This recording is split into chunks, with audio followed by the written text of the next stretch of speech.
बिस्मिल्लाहिर्रहमानिर्रहीम। अस्सलाम वालेकुम dear students. First year chemistry chapter number 1 का हम रिवीजन कर रहे हैं न्यूमेरिकल्स का। जिन न्यूमेरिकल्स में आप लोगों को इशू था तो हम उस टॉपिक को जो है वो रिवाइज करेंगे।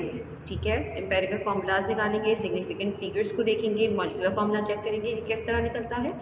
तो हम अपने टॉपिक की तरफ बढ़ते हैं आगे। और जो न्यूमेरिकल्स जो फार्मूलाज मैंने लिखवाए हैं इसके अंदर, उन फार्मूलाज को आप अच्छी तरह समझ कर, ठीक है, और जो है इन फॉर्मूलाज की प्रैक्टिस करेंगे, डिफरेंट क्वेश्चंस की प्रैक्टिस करेंगे। ठीक है, तो इस तरीके से फिर जो है वो आपकी प्रैक्टिस भी होती चली जाएगी और आपका रिवीजन भी एक तरह से कंप्लीट हो जाएगा। चलिए आगे चलते हैं, अपनी स्लाइड स्टार्ट करते हैं। सबसे पहले हमारी स्लाइड में आ जाती है चीज़ सिग्निफिकेंट फिगर्स। ठीक है, हम पहले डिस्कस करेंगे सिग्निफिकेंट फिगर्स के बारे में कि ये आपके पास सिग्निफिकेंट फिगर्स हैं क्या। ठीक है, इनको किस तरह से आप लिख सकते हैं और कौन कौन से रूल्स हैं सिग्निफिकेंट फिगर्स को फॉलो करने के लिए। ठीक है, तो हमारे पास जो है वो सिग्निफिकेंट फिगर के लिए सबसे पहले आ जाता है नॉन जीरो डिजिट्स। ठीक है, सबसे पहले हमारे पास क्या चीज़ आती है स्टूडेंट्स, नॉन जीरो। पहला रूल आपके पास आ गया, non zero digits are significant. जितने भी तमाम के तमाम नॉन जीरो डिजिट्स होंगे, यानी कि जो जीरो नहीं होंगे, वो आपके पास सिग्निफिकेंट फिगर्स कहलाएंगे। ठीक है, जैसे इसके अंदर कितने सिग्निफिकेंट फिगर्स हैं, इसके अंदर आपके पास 1 2 3 तीन सिग्निफिकेंट फिगर्स है, तो हमने लिख दिए 3 सिग्निफिकेंट फिगर्स हैं। इनको लिखने के तरीके हैं। ठीक है, इस चीज़ से सिर्फ आपको सॉल्व करने को आ जाएगा। एग्जाम पॉइंट ऑफ व्यू में अगर आपके पास आता है तो क्या चीज़ आती है, पूछ लिया जाता है कि सॉल्व दी सिग्निफिकेंट फिगर्स, यानी कि आपने इसमें बताना है कि इसके अंदर कितनी सिग्निफिकेंट फिगर्स मौजूद हैं, कहीं ये पूछ लिया जाता है। ठीक है, तो इन रूल्स को अच्छी तरह समझकर इनको सॉल्व कीजिएगा। ठीक है, zero between the non zero are significant. अब जो जीरो मौजूद है नॉन सिग्निफिकेंट फिगर्स के दरमियान, अब इन दोनों में देखो नॉन जीरोज हैं, ये वाला और ये वाला। ठीक है, नॉन जीरो है। अब नॉन जीरो के दरमियान जो दो जीरो मौजूद होंगे, हम उनको भी क्या काउंट करेंगे, सिग्निफिकेंट फिगर में काउंट करेंगे। जैसे हमारे पास यहाँ पर कितनी सिग्निफिकेंट फिगर्स है, यहाँ हमारे पास 4 सिग्निफिकेंट फिगर्स हैं। पॉइंट्स के बाद देख लीजिए, पॉइंट्स के बाद आपके पास ये जो जीरो है, ये अब इसमें जो है वो आप काउंट नहीं करेंगे, ना पॉइंट से पहले वाला काउंट कर रहे हो, ना पॉइंट के बाद वाला काउंट कर रहे हो। ठीक है, ना पॉइंट से पहले वाला जीरो काउंट करोगे, ना पॉइंट से बाद वाला जीरो काउंट करोगे। आपके पास क्या कितने सिग्निफिकेंट फिगर बन गए, 2 सिग्निफिकेंट फिगर्स बन गए। ठीक है, रूल नंबर 4 की तरफ चलते हैं। रूल नंबर 4 हमारे पास है 0.001। तो इसमें कितने सिग्निफिकेंट फिगर हो गए, हमने यही बोला था कि ना ये पॉइंट से पहले वाले को काउंट जीरो काउंट कर रहा है, ना ही ये पॉइंट के बाद वाले जीरोस को काउंट कर रहा है। तो हमारे पास क्या हो जाएंगे, सिग्निफिकेंट फिगर्स हो जाएंगे कितने, 1। Zeros to the right of decimal. अब हम काउंट करेंगे डेसिमल से पहले अगर कोई नंबर है। ठीक है, यहाँ पर क्या है, अगर कोई डेसिमल से पहले कोई नंबर है, जीरो के अलावा अगर कोई नंबर मौजूद है और इसके बाद जितने भी जीरोस हैं हम उन्हें काउंट कर लेंगे। ठीक है, क्या होगा, इस वाले डेसिमल से पहले अगर कोई नॉन जीरो नंबर है, ठीक, और उसके बाद बहुत सारे जीरोस मौजूद हैं, तो हम उसे क्या काउंट करेंगे, सिग्निफिकेंट फिगर के तौर पे काउंट करेंगे। अब इसमें आप मुझे बताइए कि कितने सिग्निफिकेंट फिगर हो सकते हैं। एक यहाँ पर जो है वो नॉन जीरो है और उसके बाद जो जीरो मौजूद है, तो आप उसमें क्या लोगे, सिर्फ एक सिग्निफिकेंट फिगर लोगे। सही, यहाँ फिर कितने सिग्निफिकेंट फिगर्स लोगे, यहाँ पर आपके पास 3 सिग्निफिकेंट फिगर्स हो गए। तो इस तरह से जो है वो आप डिफरेंट जो है वो बता सकते हो कि कहाँ पर आइदर क्या मौजूद है सिग्निफिकेंट फिगर्स। तो जो है वो आप इसके बारे में अब लिख सकोगे। ठीक है, कि इनके रूल्स होते हैं, ये रूल्स याद नहीं करने पड़ते। सही, मतलब आप अपने जहन में इनको बिठा लीजिए, लेकिन इन्हें जो है वो एग्ज़ाम में लिखना नहीं पड़ता। इनके रूल्स को माइंड में रखते हुए इनके क्वेश्चंस को सॉल्व करना होता है। ठीक है, तो आगे चलते हैं हम।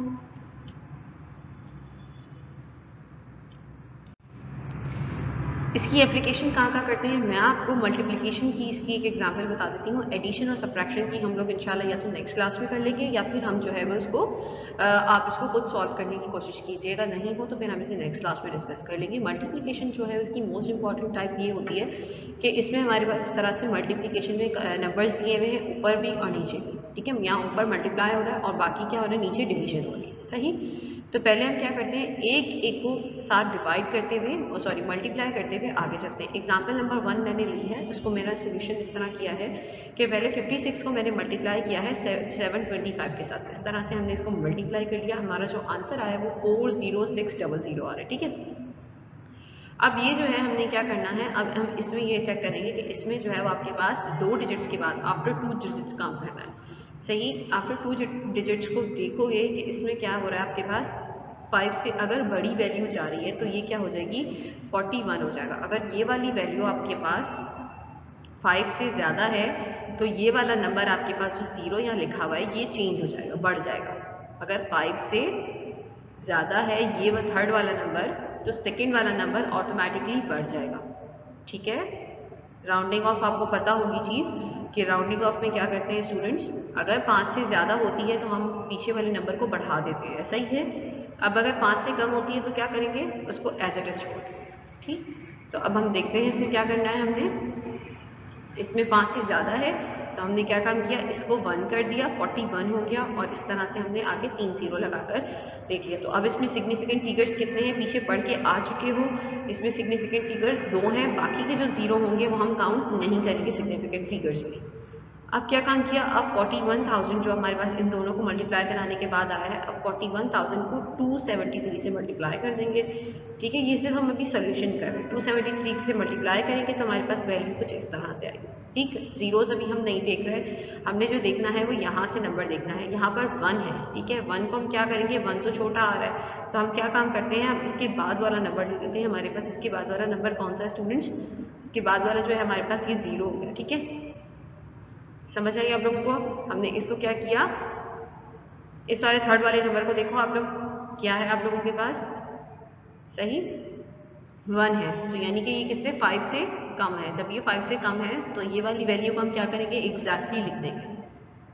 समझ आया क्या किया है, आपके पास इन दोनों को मल्टीप्लाई कराने के बाद ये वैल्यू आ गई। मैंने आपको यही बोला कि हम थर्ड वाले को देखेंगे, थर्ड वाला देख लिया, थर्ड वाला आपके पास यहाँ 5 से कम है। जो चीज़ 5 से कम होगी तो हम क्या करेंगे, इस वाली वैल्यू को एज इट इज छोड़ देते हैं। ऐसा ही है, अगर वो वैल्यू 5 से ज़्यादा है थर्ड वाली तो हम इस वाली वैल्यू को 12 कर देते हैं। ऐसा ही है, ठीक है। तो अब क्या है, ये कम है 5 से, तो हमने इसको क्या कर दिया 11 और आगे बाकी को क्या कर दिया 0 कर दिया। तो हमारे पास जो सिग्निफिकेंट फिगर्स आ गई वो क्या आ गई, 2 आ गई। अब क्या काम किया, अब जो नीचे ऊपर वाली वैल्यूज तो सॉल्व हो गई, नीचे वाली वैल्यूज को सॉल्व करते हैं। 760 को मल्टीप्लाई करते हैं 298 से। जब हमने 760 को 298 से मल्टीप्लाई किया तो हमारे पास क्या चीज़ आ गई, 22, ठीक है, 226480, ये हमारे पास जो है वो वैल्यू बन गई।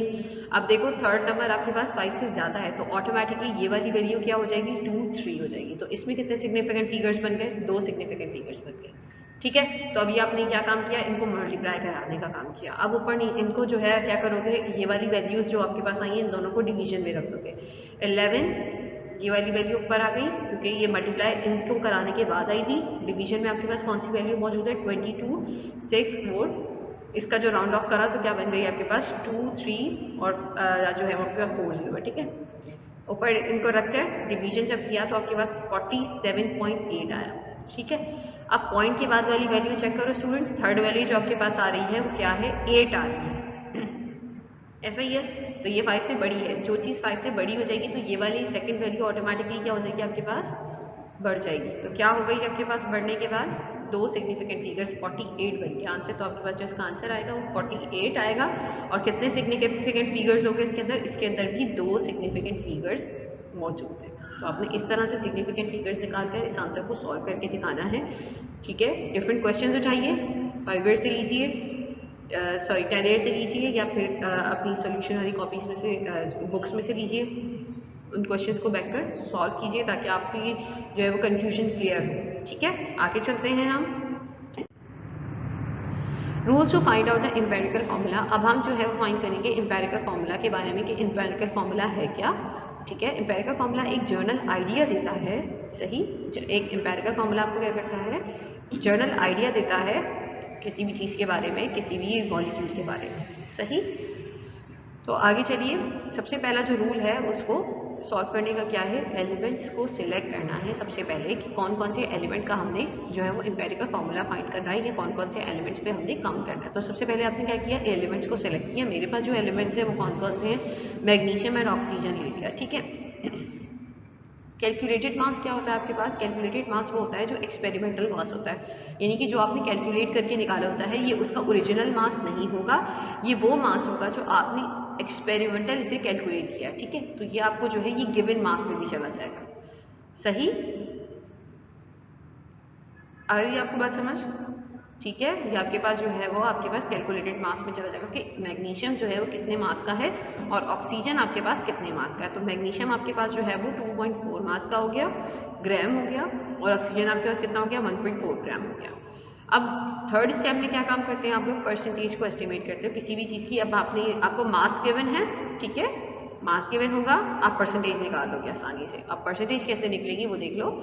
एस्टिमेटेड परसेंटेज निकालनी है, जो मास गिवन है, ठीक है, यानी कि जो आपका कैलकुलेटेड मास है उसको आप किससे मल्टीप्लाई कर दोगे। जैसे अब मैंने किसके लिए निकाला है, मैंने मैग्नीशियम के लिए निकाला है, आप ऑक्सीजन के लिए खुद निकालोगे, ठीक है। मैंने ये काम किसके लिए किया है, मैग्नीशियम के लिए किया है। ये जो 2.4 की वैल्यू नजर आ रही है ये किसके लिए यूज की गई है, ये मैग्नीशियम के लिए यूज की गई है। अब इसकी जगह आप क्या काम करोगे, 1.6 रखोगे ऑक्सीजन की तरह के लिए, ठीक है। ऑक्सीजन के लिए क्या रखोगे, 1.6 रखोगे, और क्या काम करोगे, इसका एस्टिमेटेड परसेंटेज निकालोगे, किसकी, ऑक्सीजन की। मैंने यहाँ किसके लिए निकाली हुई है, मैंने आप लोगों के लिए निकाली हुई है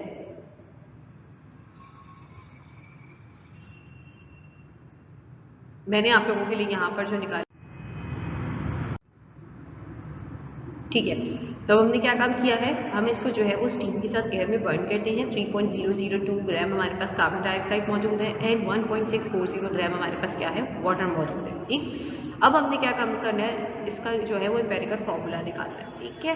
तो हमारे पास क्या चीज़ गिवन है, वाटर गिवन है 1.64 ग्राम, 640 ग्राम, ठीक है, और कार्बन डाइऑक्साइड क्या चीज़ गिवन है, 3.00 ग्राम। यानी कि जो हमारा ऑर्गेनिक कंपाउंड होगा उसने हमें जो है वो कंबस्ट करने के बाद, यानी हमने उसको जब बर्न किया था हीट ऑक्सीजन के साथ, तो उसने हमें क्या चीज़ दी, एक तो उसने हमें कार्बन डाइऑक्साइड दी इतने ग्राम की, और दूसरा हमें क्या उसने प्रोवाइड किया, वाटर प्रोवाइड किया इतने ग्राम का। अब हमने क्या निकालना है, इसका एम्पेरिकल फॉर्मूला निकालना है। ओवरऑल मास गिवन है, सही, कार्बन डाइऑक्साइड का भी मास गिवन दे दिया और उसका वाटर का भी मास गिवन दे दिया, ठीक। अब हमें क्या काम करना होगा, अब हमें इन दोनों के अंदर मौजूद कार्बन का भी अलग निकालना पड़ेगा, हाइड्रोजन का भी अलग निकालना पड़ेगा, और ऑक्सीजन का भी अलग निकालना पड़ेगा। तो पहले मैं सबसे पहले क्या काम करूंगी, कार्बन इन कार्बन डाइऑक्साइड का सबसे पहले मास निकालूंगी। पहला स्टेप मेरे पास क्या होता है स्टूडेंट्स, पहला स्टेप मेरे पास होगा कि मास ऑफ कार्बन निकालना है, कार्बन डाइऑक्साइड के अंदर जो मास है वो निकालना, ठीक है। मास ऑफ कार्बन क्या है हमारे पास, एटॉमिक मास। अगर किसी भी एलिमेंट का मास निकालना होगा तो हम क्या करेंगे, इस फॉर्मूला को अच्छी तरह से याद कर लीजिए, समझ लीजिए कि क्या करना है आपने। किसी भी एलिमेंट का मास निकालना होता है तो हम क्या करते हैं, उसके एटॉमिक मास को, ठीक है, मल्टीप्लाई करवा देते हैं गिवन मास के साथ और डिवाइड करवा देते हैं मॉलिक्यूलर मास के साथ, सही। किसी भी एलिमेंट का मास निकालना होगा तो क्या काम करोगे, एटॉमिक मास जो गिवन होगा उसका, सही, उसको मल्टीप्लाई करा देंगे गिवन मास से और डिवाइड करवा देंगे उसके मॉलिक्यूलर मास से। जैसे अब मुझे कार्बन डाइऑक्साइड के अंदर से कार्बन का मास निकालना है, सही। तो कार्बन का एटॉमिक मास क्या होता है स्टूडेंट्स, 12, आपको पता है, ठीक। डिवीजन में क्या चीज मौजूद है, ये डिवाइड का साइन हो गया। मॉलिक्यूलर मास, मॉलिक्यूलर मास का क्या मतलब होगा स्टूडेंट्स, कि मॉलिक्यूल का मास, कि जो ये मॉलिक्यूल है आपके पास इसका मास, ठीक है। मॉलिक्यूलर मास का क्या मतलब है, मॉलिक्यूल का मास, यहाँ पर आपके पास हो गया। पूरे एक मॉलिक्यूल का कितना है, क्योंकि हम कार्बन डाइऑक्साइड में से कार्बन निकाल रहे थे तो हमारे पास एक मॉलिक्यूल में क्या चीज हो गई, कार्बन डाइऑक्साइड के मॉलिक्यूल में से हमें कार्बन निकालना, तो मॉलिक्यूल का मास क्या हो जाएगा 44, क्योंकि कार्बन क्या होता है 12, ठीक है। दो एलिमेंट्स के दरमियान क्या साइन होगा, प्लस का साइन होगा, कार्बन का आ गया 12, सही। कार्बन का आप लोगों के पास क्या हो गया, ये लीजिए हम आपके लिए बना देते हैं इसमें, कार्बन का मास हो गया 12, 12 के बाद हमने प्लस का साइन लगाया, प्लस का साइन लगाने के बाद यहाँ ऑक्सीजन का मास होता है 16, 16 को हम मल्टीप्लाई कर देंगे 2 के साथ, क्यों, क्योंकि यहाँ पर ऑक्सीजन के साथ क्या मौजूद है, 2 मौजूद है, ठीक है। तो आपने क्या काम किया, इसका जो आंसर आएगा वो आपके पास आएगा 44, ठीक है। तो इसीलिए हमने इसको क्या कह दिया, मॉलिक्यूलर मास कह दिया। डिवीजन में आपके पास आ गया 44 और मल्टीप्लीकेशन में आपके पास क्या चीज चली गई, इसका मास जो कार्बन का मौजूद है, गिवन मास, ये हो गया आपका गिवन मास 3.002, ठीक है। समझ आ गई स्टूडेंट्स आप लोगों को। आपने क्या काम करना है, आपने इस तरह से इसमें 3.002 ग्राम आपने जो है वो ये वाला कार्बन का मेंशन कर देना है। अब इन तीनों चीज़ों में आई होप सो आपको कोई मसला नहीं होगा। मल्टीप्लाई करवाएंगे, डिवाइड करवाएंगे, आंसर आपके पास जो आएगा वो 0.819 ग्राम ऑफ कार्बन आ जाएगा, ठीक है। तो ये कार्बन के लिए काम किया। इसी तरह हाइड्रोजन के लिए काम करोगे, जो H2O मौजूद है, ठीक है, इसी में क्या है, अभी यहाँ देखो ऑक्सीजन का मास गिवन नहीं है तो हम ऑक्सीजन के लिए मास नहीं निकाल रहे हैं, सही।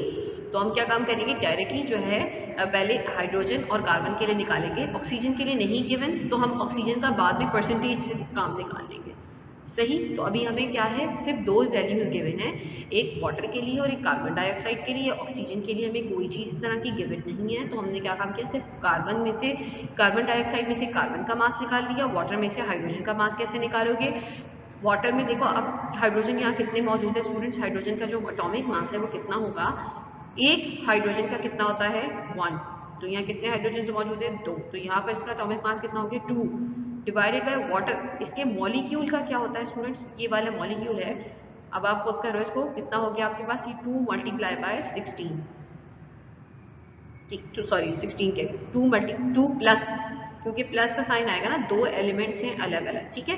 तो ये हो गया हाइड्रोजन 2 हो गए, ऑक्सीजन कितने हैं आपके पास 1, तो ये हो गया 16 प्लस 2 कितने हो गए आपके पास 18, तो ये वाला आंसर आपके पास क्या आ रहा है 18, इसलिए आ रहा है, ये हो गया इसका मॉलिक्यूलर मास। एटॉमिक मास को डिवाइड करवा देंगे मॉलिक्यूलर मास से और मल्टीप्लाई करवा देंगे किसके साथ, गिवन मास के साथ 1.640, ये आपके पास इसका मास निकल आएगा 0.18 ग्राम ऑफ हाइड्रोजन, ठीक है। आगे बढ़ते हैं, सेकंड स्टेप की तरफ चलते हैं कि हमने सेकंड स्टेप में क्या करना है। देखो यहाँ ऑक्सीजन का कोई मास गिवन नहीं है तो इसलिए हमने मास ऑफ ऑक्सीजन नहीं निकाला, लेकिन आखिर में क्या करना है, हमने परसेंटेज से ऑक्सीजन का मोल रेशो हम निकाल लेंगे, ठीक है। एम्पेरिकल फॉर्मूला जो है वो ऑक्सीजन का मोल रेशो से परसेंटेज से निकल आएगा, मास की उसको जरूरत नहीं पड़ेगी। जब हम दो का परसेंटेज निकाल लेते हैं तो उन दोनों की मदद से हम क्या काम करेंगे, थर्ड वन की परसेंटेज निकाल लेंगे, ठीक है। तो आगे चलते हैं, किस तरह से सेकंड स्टेप की तरफ चलेंगे, देखते हैं। सेकंड स्टेप में क्या काम करते हैं, calculate the percentage of the carbon hydrogen and oxygen, ठीक है। हमने यहाँ पर ऑक्सीजन मिस कर दिया है, सही। तो यहाँ पर हम क्या करेंगे, कार्बन, हाइड्रोजन और ऑक्सीजन इन सब की परसेंटेज निकालनी है। जब भी, अब मैं कार्बन के लिए निकालने जा रही हूँ, कार्बन के लिए सबसे पहले मैं क्या करूँगी, जो हमारा कैलकुलेटेड मास था उसको डिवाइड कर देंगे गिवन मास से और मल्टीप्लाई कर देंगे 100 से। कार्बन के लिए जो हमने कैलकुलेटेड मास अभी पीछे निकाला है वो क्या निकाला था 0.819, ऐसा ही था मास निकाला था पीछे, तो वो हमारे पास क्या हो जाएगा, कैलकुलेटेड मास हो जाएगा, ठीक है। जो हमने अभी मास निकाला है कार्बन का, सही, तो वो हमने यहाँ कैलकुलेटेड मास ऑफ कार्बन रख दिया। गिवन मास कितना था आप लोगों को स्टूडेंट्स, पीछे गिवन है 1.367, मल्टीप्लाई कर देंगे 100 से, हमारे पास जो परसेंटेज निकलेगी वो 59.9% निकलेगी, ठीक है।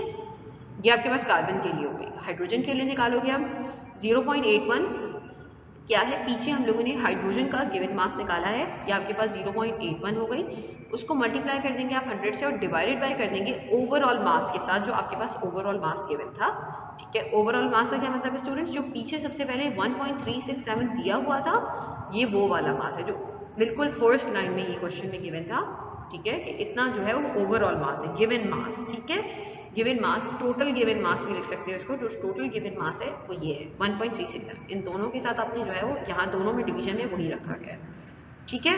तो इसमें इस गिवन मास में यानी कि इतने परसेंट जो है वो क्या मौजूद है, हाइड्रोजन मौजूद होगी, इस गिवन मास में इतने परसेंट जो है वो क्या मौजूद है, कार्बन मौजूद है, सही। तो इस परसेंटेज से आपको ये मालूम पड़ गया, सही। अब पूछा गया है इसमें 13.16 आपके पास हाइड्रोजन की परसेंटेज निकल आई, ठीक है। अब आपको क्या करना है, उसमें मौजूद ऑक्सीजन की परसेंटेज भी तो निकालिए, क्योंकि आपको तीनों एलिमेंट्स गिवन थे कि आपने कार्बन का निकालना है, हाइड्रोजन का निकालना है और तीसरा आपने किसका निकालना है, ऑक्सीजन का निकालना है, ठीक है। तो अब आपने सबके लिए काम करना है, कार्बन का हो गया, हाइड्रोजन का हो गया, ऑक्सीजन का किस तरह करोगे, ओवरऑल परसेंटेज कितनी होती है 100 होती है, ठीक है। 100 में से हमने क्या काम किया, कार्बन की परसेंटेज को माइनस किया और माइनस किया किसकी परसेंटेज को, हाइड्रोजन की परसेंटेज, ये हो गई हाइड्रोजन की परसेंटेज, ये हो गई कार्बन की परसेंटेज, इनको माइनस कर देंगे किससे, 100 से,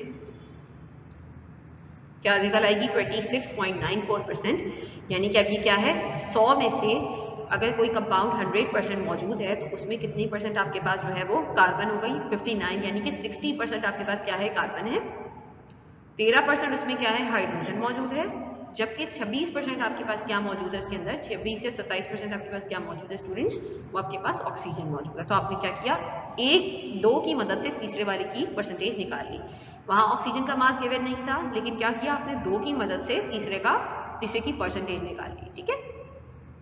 आगे चलते हैं थर्ड स्टेप की तरफ। तीसरे स्टेप में आप क्या काम करोगे, मोल रेशियो निकालोगे। ठीक है, तीसरे स्टेप में हम क्या काम करते हैं स्टूडेंट्स, मोल रेशियोज निकालते हैं।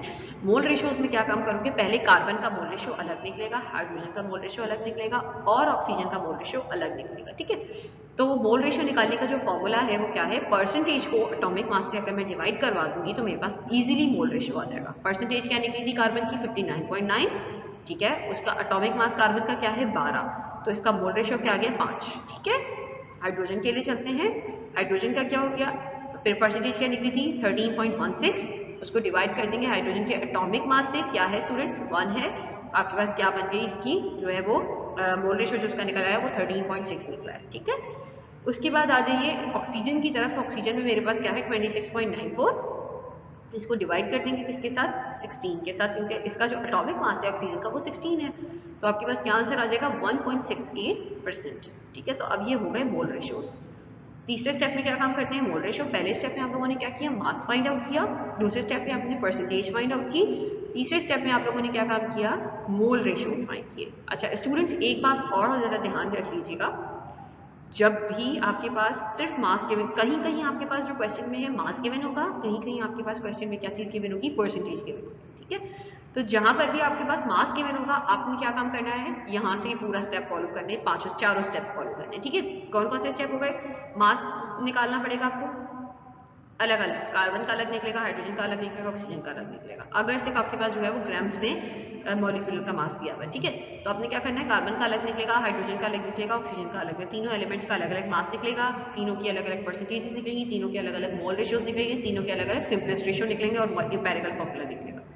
सही, लेकिन अगर क्वेश्चन के अंदर सिर्फ आपके पास परसेंटेज गिवन है, सही परसेंटेज गिवन है, तो आप क्या काम करोगे, जो आपका काम होगा वो नेक्स्ट क्या होगा, मोल रेशियो से शुरू करोगे। सही, क्योंकि आपके पास परसेंटेज गिवन है, एटॉमिक मास मालूम है, क्या निकाल सकते हो, मोल रेशियो निकाल सकते हो, मोल रेशियो निकलेगा, सिंपलेस्ट रेशियो की तरफ जाओगे और डायरेक्टली क्या निकालोगे, एम्पिरिकल फॉर्मूला निकालोगे। सही, तो ये क्वेश्चन में ध्यान से देखना, कहीं कहीं आप लोगों के पास परसेंटेजेस गिवन है और कहीं कहीं आप लोगों के पास क्या चीज़ गिवन होगी, डायरेक्टली उनके मॉलिक्यूलर मासेस गिवन। सही, तो इस चीज़ का ख्याल रखते हुए आगे बढ़िएगा।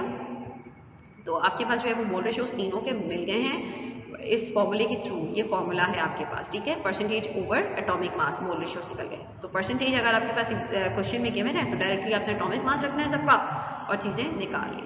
ठीक है, एटॉमिक मास आपको एग्जाम में मोस्टली गिवन होते हैं, लेकिन कुछ की जो इंपॉर्टेंट है, कार्बन, हाइड्रोजन, ऑक्सीजन, ये चीज़ें आप याद कर लेना, नाइट्रोजन, इनके जो है वो मोस्टली याद कर लेना। ठीक है, आसान है, इतना मुश्किल नहीं है, 12 है एक का, हाइड्रोजन का 1 है, ऑक्सीजन का 16 है। ठीक है, तो ये चीज़ आप याद कर लेना। बाकी जो है परसेंटेज को अगर एटॉमिक मास से आप डिवाइड कर दोगे तो आपका मोल रेशियो निकल आएगा, फिर आप इसके बाद जो है फोर्थ स्टेप पे चले जाओगे। ठीक है, तो जब भी आपको परसेंटेज गिवन होगी यानी कि सेकंड स्टेप गिवन होगा तो आप थर्ड स्टेप से काम शुरू करोगे। जब आपके पास 1 स्टेप गिवन है, सॉरी आपके पास मॉलिक्यूलर मासेस गिवन है, तो 1 2 3 4 सारे स्टेप्स आपको करने पड़ेंगे। ठीक है, तो ये आपको ज़रा ख्याल रख के काम करना पड़ेगा आगे। चलिए आगे फोर्थ की तरफ चलते हैं। फोर्थ स्टेप हमारे पास क्या था, सिंपलेस्ट रेशियो। मोल रेशियो के बाद क्या आ गया, चौथा स्टेप आपके पास आ गया सिंपलेस्ट रेशियो का स्टेप आ गया, जिसमें आपने क्या काम करना है, तीनों एलिमेंट्स की अलग अलग सिंपलेस्ट रेशियो भी निकालिए। सिंपलेस्ट रेशियो का मकसद क्या होता है स्टूडेंट, सिंपलेस्ट रेशियो आपके पास क्या होगा कि जो सबसे जो है वो लीस्ट होगा ना, तमाम वैल्यूज आपके पास गिवन है, 5 कार्बन का आया था, 13.6 आपके पास जो है वो मोल रेशियो किसका आया था, हाइड्रोजन का आया था, 1.68 मोल रेशियो आपके पास किसका आया था, ऑक्सीजन का आया था।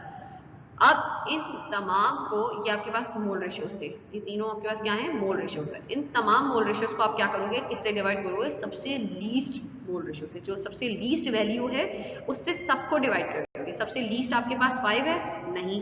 सबसे लीस्ट आपके पास 13.6 है, नहीं। सबसे लीस्ट आपके पास क्या है, 1.68 है। ठीक है, तो इसमें सबसे लीस्ट आपके पास क्या हो गई थी, 1.68 हो गई थी। पीछे जो आपने उन्होंने निकाली है 1.86 होने के बाद अब आप लोगों ने क्या काम किया स्टूडेंट, इसको डिवाइड करवा दिया। ठीक है, जब ये डिवाइड हो गया आपके पास तो क्या आंसर आया, इसका आंसर आपके पास आ गया 3। इसको भी 1.68 से डिवाइड किया, इसको भी 1.68 से डिवाइड किया और इसको भी 1.68 से डिवाइड किया, तो 381 आपके पास जो इसका आंसर आया वो क्या आया स्टूडेंट्स, 381 आया आपके पास। ठीक है, अब इसका एम्पिरिकल फॉर्मूला किस तरह लिखोगे, कार्बन कितने हैं आपके पास, 3 कार्बन हो गया आपके पास 3, हाइड्रोजन हो गया आपके पास 8 और ऑक्सीजन हो गया आपके पास 1।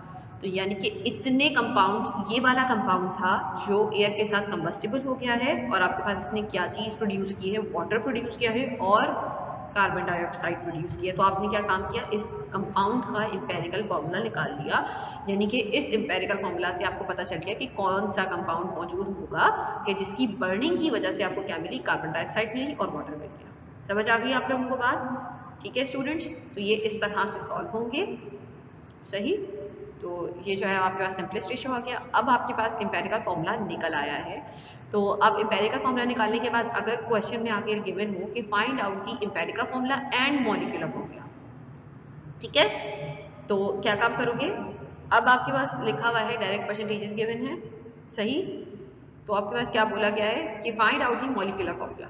तो ये सारा काम करते हुए जाओगे, एम्पेरिकल फॉर्मूला पहले निकालोगे, फिर उसके बाद जाओगे मॉलिक्यूलर फॉर्मूला निकालने के लिए। तो हमने क्या काम किया है, हमने एम्पेरिकल फॉर्मूला निकाल लिया है। अब हम क्या काम करेंगे, अब हम मॉलिक्यूलर फॉर्मूला की तरफ चलते हैं कि मॉलिक्यूलर फॉर्मूला किस तरह निकाला जा सकता है। तो मॉलिक्यूलर फॉर्मूला निकालने के लिए आप स्टूडेंट्स क्या काम करोगे, मॉलिक्यूलर फॉर्मूला का जो एक फॉर्मूला है वो क्या है आपके पास, एम्पेरिकल फॉर्मूला जो हमने निकाला है उसको मल्टीप्लाई कर देंगे अगर हम n के साथ, तो हमारे पास क्या चीज़ निकल आती है, मॉलिक्यूलर फॉर्मूला निकल आता है। ठीक है, इसमें मैंने जो एग्जाम्पल यूज़ किए स्टूडेंट्स वो डिफरेंट है, तो इसमें कंफ्यूज होने की जरूरत नहीं है कि मैंने वहाँ पर पीछे छोड़ दिया या उसको कंप्लीट नहीं किया।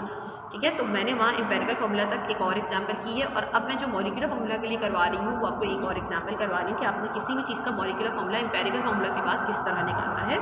तो एम्पेरिकल फॉर्मूला आप लोगों के पास क्या है, कोई भी एम्पेरिकल फॉर्मूला ले लीजिए, भले से उसी को ले लीजिए, ठीक है, उसी को ले लीजिए और अब काम करिए इसके ऊपर कि किस तरह से आपने एम्पेरिकल फॉर्मूला को अगर हम n के साथ मल्टीप्लाई करवा देंगे तो हमारे पास क्या चीज़ निकलेगी, मॉलिक्यूलर फॉर्मूला। अब n की वैल्यू कुछ भी हो सकती है, चाहे वो 1 हो, चाहे वो 2 हो, चाहे वो 3 हो, चाहे वो 4, 5, 6 कुछ भी हो सकती है। ठीक है, अब स्टूडेंट्स क्वेश्चन ये राइज होता है कि ये n निकलेगा कैसे, क्योंकि n तो क्वेश्चन में दिया हुआ नहीं है, तो n कैसे निकालोगे। n की वैल्यू जो होती है वो मॉलिक्यूलर मास को अगर मैं एम्पेरिकल फार्मूला मास के साथ डिवाइड करवा दूँ तो मेरे पास क्या निकल आती है, n की वैल्यू निकल आती है। ठीक है, तो मेरे पास जो मॉलिक्यूलर मास है स्टूडेंट्स वो क्या होगा, किसी भी मॉलिक्यूल का मास। ओके, मॉलिक्यूलर मास क्या होगा, जैसे मैंने अब ग्लूकोज के लिए निकाल रही हूँ, मेरे पास जो कंपाउंड है मैं ग्लूकोज के लिए काम कर रही हूँ। ठीक है, तो मॉलिक्यूलर मास यानी किसी भी मॉलिक्यूल का मास, जो मुझे मॉलिक्यूल निकालना है मैंने उसका मास गिवन होगा मुझे। ठीक है, ये 180 मास क्या था, मुझे गिवन था। ठीक है, या फिर मुझे ये नाम दे दिया जाएगा glucose, molecular mass of glucose दे दिया जाएगा, या मुझे इसका मास ये दे दिया जाएगा। ठीक है, नंबर या नाम दे दिया जाएगा और ये स्ट्रक्चर दे दिया जाएगा, नहीं तो मुझे इसका मास लाजमी गिवन होगा, मॉलिक्यूलर मास। ठीक है, ग्लूकोज का या जिसका मुझे फॉर्मूला मॉलिक्यूलर फॉर्मूला निकालना है तो मुझे इसका मास ऑब्वियसली गिवन होगा। ठीक है, तो अब मैंने क्या काम किया, अब मैंने इसका, और अगर निकालना है मास तो किस तरह निकालूंगी, कार्बन हो गए 12, इसके साथ कितने कार्बन मौजूद हैं, 6 कार्बन मौजूद है, तो मैंने इसको मल्टीप्लाई कर दिया। हर एलिमेंट के दरमियान प्लस का साइन आएगा, प्लस का साइन आ गया हर एलिमेंट के दरमियान। हाइड्रोजन कितने हैं, 12 हैं, 1 मल्टीप्लाई बाय 12 और बीच में प्लस का साइन, फिर अगेन ऑक्सीजन कितने हैं, 16 मल्टीप्लाई बाय 6। ठीक है, तो इस तरह से 180 आ गया। अब एम्पेरिकल फार्मूला मास, पीछे एम्पेरिकल फार्मूला इस तरह निकाला था, ठीक है, उसका अलग है, ये मैंने अलग क्वेश्चन दिया है, तो इसमें कंफ्यूज मत होना। सही, इस तरह से आपने एम्पेरिकल फार्मूला निकाला होगा, परसेंटेज और इन तमाम फार्मूलाज को चीज़ों को फॉलो करते हुए आपने इस तरह से एम्पेरिकल फार्मूला निकाला। अब एम्पेरिकल फार्मूला का जो मास आया वो आपके पास कितना आया, 30 आया है, CH2O। इसका जो मास निकाला होगा वो आपने 30 निकाला, 180 ऊपर वाले का पूरा ओवरऑल का और नीचे इसका। ठीक है, 180 को अगर मैं डिवाइड करवा दूंगी 30 के साथ तो मेरे पास क्या निकल आएगा, जो है वो आपके पास n की वैल्यू निकल आएगी। यानी कि मैंने क्या काम किया, मॉलिक्यूलर मास को डिवाइड करवा दिया एम्पेरिकल फार्मूला मास के साथ, तो मेरे पास क्या चीज़ निकल आ सकती है, n की वैल्यू निकल आएगी। जब n की वैल्यू निकलेगी स्टूडेंट्स तो हम क्या काम कर सकते हैं, इसके साथ n को रख के मल्टीप्लाई करेंगे तो मेरे पास जो है वो इसका आंसर बन जाएगा। ठीक है, ये चीज़ आपको गिवन होगी या ये मास आपको गिवन कर देंगे, आपने इस तरह से फॉर्मूला बना के दिखाना है कि मॉलिक्यूलर फॉर्मूला क्या होगा इस कंपाउंड का। ठीक है, एम्पेरिकल फॉर्मूला भी निकल गया। अब एक दफ़ा रिवीजन देख लेते हैं कि क्या क्या किया हम लोगों ने। सबसे पहले हम लोगों ने स्टेप्स को फॉलो करते हुए काम किया है, मास निकाला है सबसे पहले। ठीक है, मास के बाद हम लोगों ने क्या काम किया स्टूडेंट्स, मास के बाद जो है वो हम लोगों ने परसेंटेज निकाली, फिर उसके बाद मोल रेशो निकाला, फिर सिंपलेस्ट रेशो निकाला, एम्पेरिकल फॉर्मूला पता चल गया, एम्पेरिकल फॉर्मूला के बाद हमने क्या निकाल लिया, मॉलिक्यूलर फॉर्मूला निकाल लिया। तो ये जो है वो एक स्टेप के थ्रू आप काम करोगे। इस तरह से तमाम क्वेश्चंस को देखते हुए चलोगे। कहीं पर परसेंटेज गिवन होगी तो आपने directly mole ratio, simplest ratio, empirical formula, molecular formula. कहीं पर सिर्फ मॉलिक्यूलर मास गिवन होंगे तो पूरे तमाम के तमाम स्टेप्स फॉलो करने पड़ेंगे। तो इस तरह से जो है वो आप क्या करोगे, इसको सॉल्व कर लोगे। ठीक है, चलिए, thank you so much. Next class में बाकी को आगे को कंटिन्यू करते हैं। अल्लाह हाफिज़।